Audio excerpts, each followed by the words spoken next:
ایک زمانے میں ایک طاقتور اور شان و شوکت والا بادشاہ حکومت کرتا تھا۔ اس کا محل سونے چاندی سے سجا ہوا تھا، خزانے دولت سے بھرے رہتے تھے، اور اس کے دربار میں بڑے بڑے عالم، فلسفی، مشیر اور دانشور موجود تھے۔ عقل و دانش کی کمی نہ تھی، مگر بادشاہ کے دل میں ایک عجیب سی خواہش پیدا ہوئی۔ ایک دن اس نے اپنے خاص وزیر کو طلب کیا اور کہا، وزیر، ہمارے دربار میں ہر شخص بہت سمجھدار ہے، مگر انسان صرف سنجیدگی سے ہی نہیں جیتا۔ کوئی ایسا بھی ہونا چاہیے جو بے تکے سوال کرے، انوکھی باتیں کرے، تاکہ ہم فارغ اوقات میں ہنس سکیں اور دل بہلا سکیں۔ وزیر نے سر جھکا کر حکم قبول کیا اور تلاش کے بعد ایک سادہ دل، بے ساختہ بولنے والے شخص کو محل لے آیا۔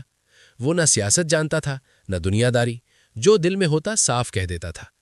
بادشاہ کو یہی خوبی پسند آ گئی، چنانچہ دربار کے بیچوں بیچ اس کی باقاعدہ تاج پوشی کی گئی اور اسے محل کا بے وقوف قرار دیا گیا۔ یہ بے وقوف دربار میں عجیب سوال پوچھتا، کبھی ایسی بات کہہ دیتا کہ سب ہنس کڑتے، اور کبھی ایسی سچ بات کہہ دیتا جو قہقہوں کے پیچھے چھپ جاتی۔ بادشاہ اور درباری اسے محض دل لگی سمجھتے رہے، مگر وقت کے ساتھ وہ دربار کا لازمی حصہ بن گیا۔ سال گزرتے گئے۔ ایک دن بادشاہ شدید بیمار پڑ گیا۔ اس کی طاقت، رعب اور شان سب کمزور ہونے لگے۔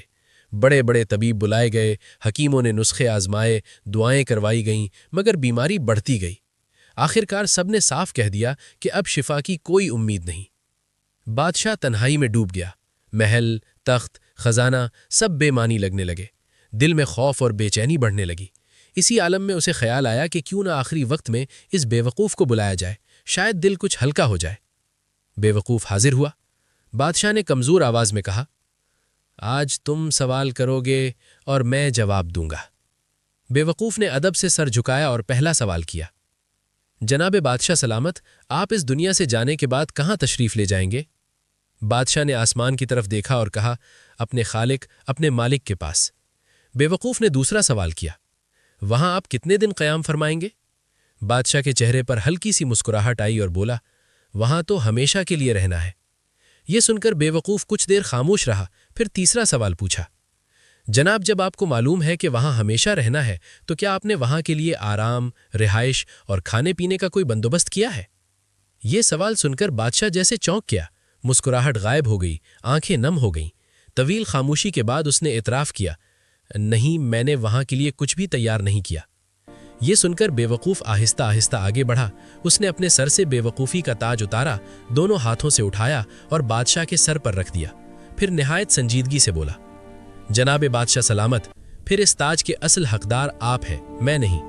جہاں چند دن رہنا تھا وہاں آپ نے محل، تخت، خزانے اور لشکر بنا لیے، اور جہاں ہمیشہ ہمیشہ رہنا ہے وہاں کے لیے آپ نے کچھ بھی بندوبست نہیں کیا۔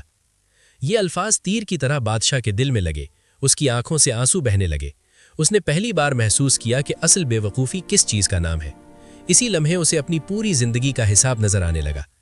بادشاہ نے کانپتی آواز میں کہا، آج تم نے مجھے وہ سچ بتا دیا جو کوئی عالم اور وزیر نہ بتا سکا۔ کچھ ہی دن بعد بادشاہ اس دنیا سے رخصت ہو گیا، مگر اس بے وقوف کی بات ہمیشہ کے لیے زندہ ہو گئی۔